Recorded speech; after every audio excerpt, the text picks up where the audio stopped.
Did you know that the easiest way to get a 99 percentile in the DILR section of CAT 2023 is to ensure that you don't attempt this one set? Just one set that can ruin this attempt for you and make you have to take this exam all over again. And we really can't let that happen because CAT 2023 is our aim. Hi, my name is Priya Chatterjee Ray and I graduated from IIM Ahmedabad earlier this year. This video is the second one in my 3 series videos on how to improve your scores in each of the 3 sections in the CAT exam. I have already uploaded the VARC video earlier this week, and from the responses I've received on my Telegram group, it seems like you all have learned a lot from that. Therefore, I'm continuing the series and I hope that this will be able to address some of the questions you have specifically about the LRDI section. The video on QA will be up later this week and all the links for all the videos will be in the description box below. I will also be leaving the links to 3 more videos that I suggest you watch. The first one is my 75-day strategy where I tell you the importance and the way and all the other tips and tricks that you need to know about attempting mock exams, which are your Brahmastra for the CAT exam. My 50-day strategy, which is basically a day-by-day revision plan that will help you revise all the important topics that you need to in time for the CAT exam. And finally, my mock analysis strategy, which will show you exactly the things you need to do and the steps you need to follow to ensure that you figure out what your strengths and weaknesses are so that you can find your sweet spot for the exam. Now that shameless self-plug is over, let's focus on LRDI. Now, going back to what I said in the beginning of the video, one set is what can cost you your CAT attempt, and let me explain what I mean by this. I have analyzed all the CAT exam papers from 2020 onwards, which is when the pattern changed, and this is what I found. And you can try looking at it yourself and going by the analysis of the different institutes that help you prep for the CAT exam, and you will find that at least one set every year is not doable. This is also feedback that I've received from the people on the Telegram channel itself, right? In 2020, it was the set on javelins. In 2022, for example, it was the set on metros. This is a set that would cost you a major amount of time and you would end up getting it wrong more or less, no matter how much time you dedicated to it. This means that this is a set that you had to skip or you'd be lost in this exam. The great thing about the LRDI section is that it is not an attempts game. Unlike VARC, where I told you to focus on increasing your attempts, the only thing I suggest for LRDI is the accuracy that you need to maintain to get a good score in this section. You have to focus on improving your accuracy. You have to focus on getting the sets right. How many sets do you need to do correctly if you ask me? Well, in my personal attempt, I had got 2.5 sets right with no mistakes at all. And that is what had got me a great score for LRDI. Do I suggest the same to you? No. I think getting anywhere between 2 to 3 sets right is good enough for this section as long as you don't spend too much time on any set. As long as you don't end up picking the wrong set and losing half your time trying to solve it. As long as you don't make silly mistakes. Now that I've made it so evident that you have to ensure that you don't pick the wrong set, set selection becomes key. Now, which set you actually select besides this one difficult set that you shouldn't be selecting at all is basically a function of your strengths, which you will understand if you analyze your past mock performance. I have spent a sufficient amount of time in the previous video, as I mentioned before, discussing this. And again, you can find the link to that in the description box. But the basic idea is that you have to look at all the papers that you have solved till date and see what you are more comfortable with. Are you better at solving LR than you are DI? And what are the broad headings within those that you are good at? Are you, for example, more comfortable solving seating arrangement sums or say games and tournaments? Or do you do better when you have a bar graph or a pie chart in front of you and you have to look at that data, that graph, and get to the bottom of the questions that have been asked? You have to figure this out for yourself. Everyone has a sweet spot of things that they're good at. For me personally, it was DI because I could look at a graph and more or less make estimates without having to solve much at all. But you have to find your own sweet spot, which will only come from practice. Now, when you're doing set selection, you have to look at 3 basic subheadings. The first, of course, is what your strengths are. If it's an LR or a DI question, and the subheadings that come underneath that. The second is whether the set is understandable to you. If you on first reading get what the set or the particular questions are asking of you, or is it too complicated because of the number of constraints or because of the extreme amount of numbers that are given in the set? Third, is it short or long? Now, what I mean by this is, looking at the set first time, how much time do you think that the set is going to take? Is all the data given in one go and each question is just a follow-up to the facts that have been given already? Or does each question give you a new data point that you have to resolve the whole set for to get to the answer? These are three things that you need to look at to be able to know which sets to select. Because not only do you have to select these sets, you also have to choose the order in which you do the sets. Now, in my experience, the ones that I would have chosen, or the order that I would follow, would be to go with the sets that I am most comfortable with in areas that I have the most practice in, as long as they are understandable and they are in medium length. If it's a set that you are very good at, if it's, for example, I was very good at DI, but I didn't choose a set that was based on DI if it was very long. I chose the set that was LR based, but something that I was good at, which is seating arrangements, and which had enough understanding, in which I'd already solved a couple of questions like that before based on previous year papers, and which was medium in length. So the first thing that you should go for is a set that you are well versed with, that is understandable and in medium length. Then you can move on to doing a set that you are more or less comfortable with, as long as it is short. And finally, you can choose to do a relatively lesser known set as long as it is understandable and again short or medium. I would always advise you to avoid doing a set that is too long or that has multiple new constraints added in each question. The problem with having to do a set like that is that each question is a new set in itself and you have to resolve the whole thing, which really deters your timing. And when your timing gets deterred in the LRDI section, it can become a big problem for you later on. Since I've already spoken about timing, let's continue on about timing for a little bit. I've told you that you need to select the correct set and you also have to decide the order in which you solve your sets. To do this, what you need to do first and foremost is to go through all the sets from the beginning to the end and look at the kind of questions that are there in every set. For this, take about a minute per set or 4 minutes total, taking mental notes of which of the categories each of the sets fall into: short, long, easy to understand, difficult to understand, strength, weakness, etc. Once you have those constraints and those subcategories done in your head, figure out and decide on paper the order in which you're going to solve each set. Ensure that you have this in the first 4 or 5 minutes of starting the section. The next problem that people have when they solve LRDI is that they end up choosing the wrong set and then sticking to it. And if you watched my video from last year about the top secret tips, or I think last minute tips, something along those lines, I told you that there are no love stories in the CAT exam. You have enough time in your choice of Bschool to find your lover for life, but the CAT exam is not a place for you to fall in love.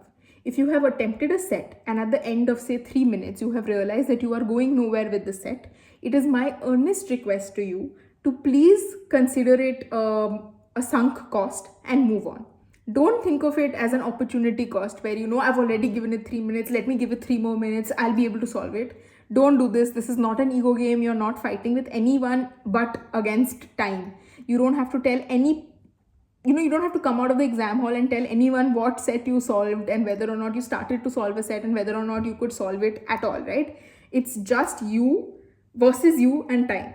So if you find a set that you have started solving, give it max to max 3 minutes. And if it is not happening, just leave it and move on. We had a very famous professor in Ahmedabad whose favorite line was, move on. And that's the best advice I think I would have liked to have even before the CAT exam.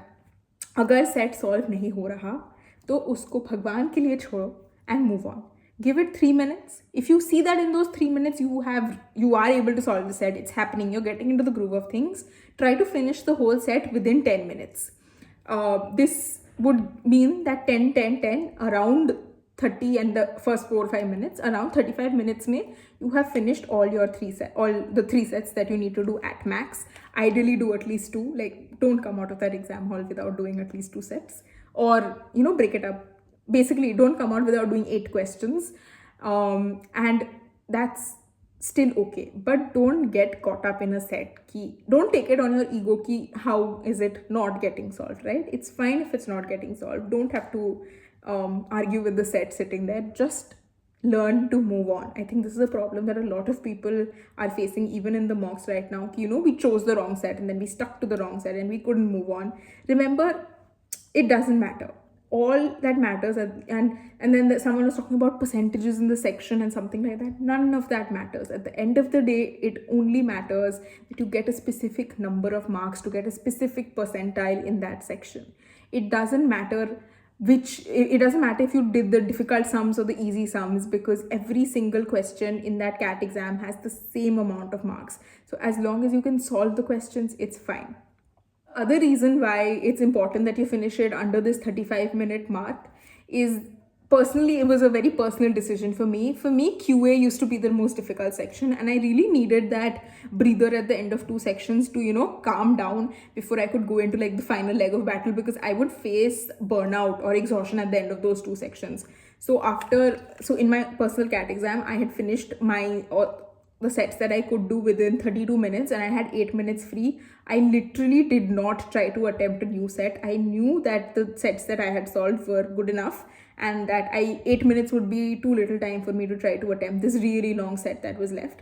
So I let it be, because I didn't want to go into the QA section harried or feeling rushed, because I needed to gather myself to face my worst enemy, which is the QA section, which is why I'm going to make the QA advice video the last. I was a non-engineering student and I was a fresher when I took the CAT exam. QA was the section I was most scared of, so it's the section I will give you advice on last, because honestly I don't think I have much to add in the QA section for anyone, other than the fact that you need to go into it with a calm mind. And the only way to go into it with a calm mind is to know when to stop solving in the LRDI section. Because if you keep going and the more you try to rush in this section and give more time to a question or more time to a set than is necessary, you end up making silly mistakes because of how rushed you're feeling. Of course, I've mentioned that, you shouldn't be feeling rushed when you're solving the set, but I've also mentioned that you have to do 3 sets and that you have only 10 minutes to solve a set, right? It sounds like there's a lot of advice that's coming your way. What am I even saying? The basic idea is that you have to get quicker at solving the sets without feeling rushed. And the question then is, how do you do this? You do this by building up your strengths and building up your stamina. You have less than 50 weeks, less than 50 days to go. And that means that you still have the time to do over 250 sets of practice. If you look at my 50-day revision plan, I have given you almost 6 or more sets to practice every day. So sit and practice those 6 sets every day and ensure that you practice different types of sets every day, or sectionals if that's what you're doing, right? Ensure that you focus on some important topics like Venn diagrams, which come every year almost, puzzles that you can solve by making the 2D matrix, not a 3D matrix, that's very complicated, don't get into it. Or the graph sections or the arrangement sections. Ensure that you do these problems again and again, old problems that you've done once, probably couldn't do it, do those again.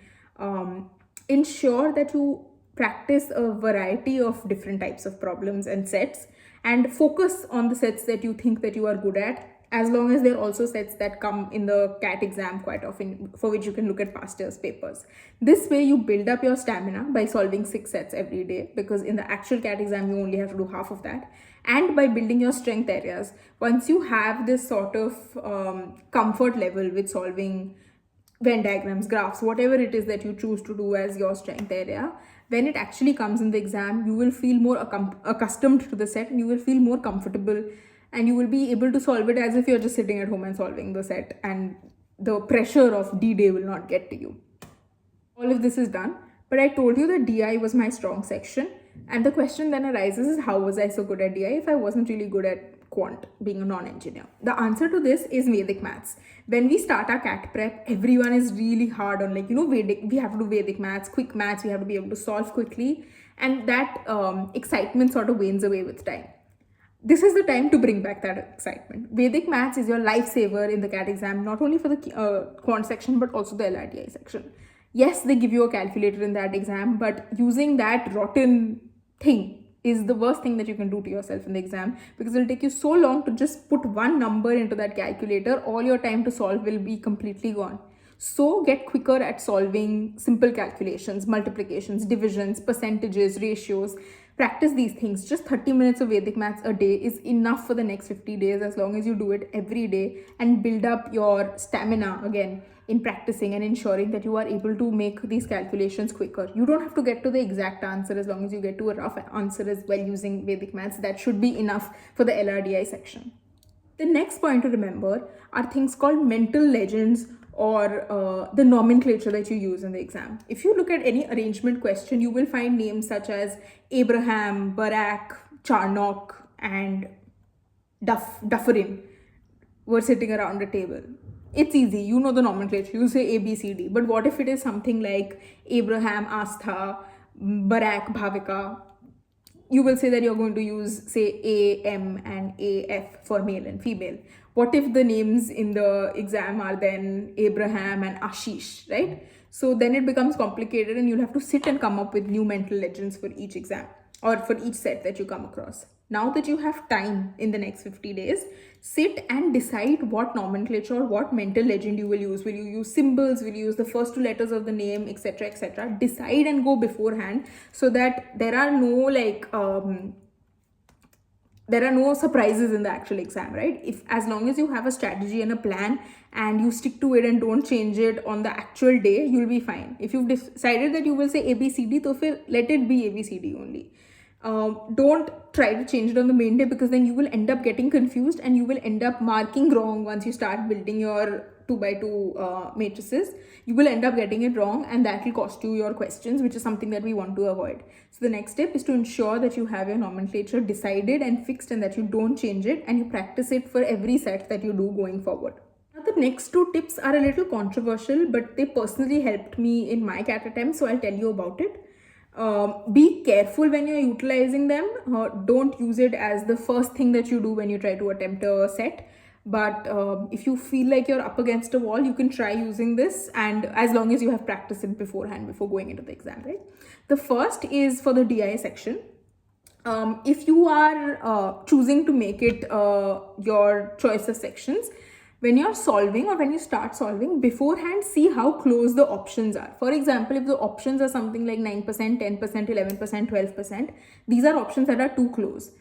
But if the options are things like 10%, 20%, 30%, 40%, those are options that are far away. So you can get away with just roughly solving the sum or the graphical data without getting to the exact answer, without having to change, say, a fraction into a decimal point. So if you choose questions that have options that are far apart and that you can solve without getting to the exact, like you don't have to do all the deductions, in which you don't have to convert every percentage to a decimal, then don't have to solve the sum all the way through, right? It's okay if you get to a rough calculation. If you see something like 10 upon 50, so you know that 10 upon 50 is going to be 20%, right? So if you get to that point, you don't have to get to the exact number, and that should be enough to get that particular option correct. Again, this is a very controversial a piece of advice, so please use it very sparingly. And I have the same advice for the LR section as well, right? If you're trying to solve a seating arrangement or a games and tournament arrangement, and whatever you try, at the end of it, you are grappling to get to the solution and it's just not happening. See if you can use the options. There are 4 options. If you can use any of the options and putting that answer in the set, and reverse engineering if you can solve the set. This is not the first thing that you should attempt. You should always do it as a last resort. But there was one question in my CAT exam which I had done, where I had seen that I had done the arrangement incorrectly, but when I put the answers one by one into the arrangement, it sort of re-engineered itself to give me the correct answer. This was a huge gamble, a huge educated guess that I took, and ideally not something that I should have done in the exam. But when you are up against a wall and you have no other option remaining, maybe you've only done one set and you need to figure out a way to do something else, you can try doing this. But if you want to do it on the main day, please ensure that you've practiced it beforehand on the practice sets that you do in the next few days. I have 2 more pieces of advice and then we're ready to end this video. The first thing is that always remember that everything that is mentioned in a question is important to you. So don't avoid or don't skip on any sentence, any constraint. There's a reason that they've given it to you, even if it is an extra piece of information, and just solving the set would have given you that piece of information on your own, on its own. It doesn't matter. Still add that constraint into your solving. Make sure you utilize it, no matter how insignificant it seems, because if you end up missing on a point, you will later regret it yourself. So make sure that you read every single word of every single set and every constraint that's given, to ensure that you're not missing out on anything. And the final piece of advice is that when you're solving, and if you see that the options don't have any additional constraints, try to finish the entire set, solving the entire set before marking the options. What do I mean by this? If you're doing a Venn diagrams set, just ensure that every section of the Venn diagram, the intersection between two places, the intersection between 3 Venns or 4 Venns or whatever it is, you have a value for each of those. If it is like a rough value for each of those. If it is a tournaments matrix, ensure that each cell in the tournaments matrix has an answer. Same for arrangements. If it's around a circular table or along one straight line, ensure that each of them has a correct answer. If there are 2 to 3 options for what can be the correct answer, then write all of those down. Have all the possible answers that are acceptable, and then move to the questions. In this way, you can just tick faster, and that makes your life easier, because otherwise you will look at each question, try to add something, look at each question, try to add something, which again is something that's going to hassle you a lot. So the important point here is that this is one section where you really need to maintain your cool. So anything that you do, you have to ensure that you do it in a non-hurried manner, at the same time maintaining speed. So you have to do these mental exercises to keep yourself updated and ready, whatever it is. If that means taking a 10-second breather between the VARC section and the LRDI section, then so be it. If it is that after solving every set, you need to take like 30 seconds to gather your wits about you, that's also fine. As long as you go into each set as if it's the first set or the first question that you're attempting that day, you should be good.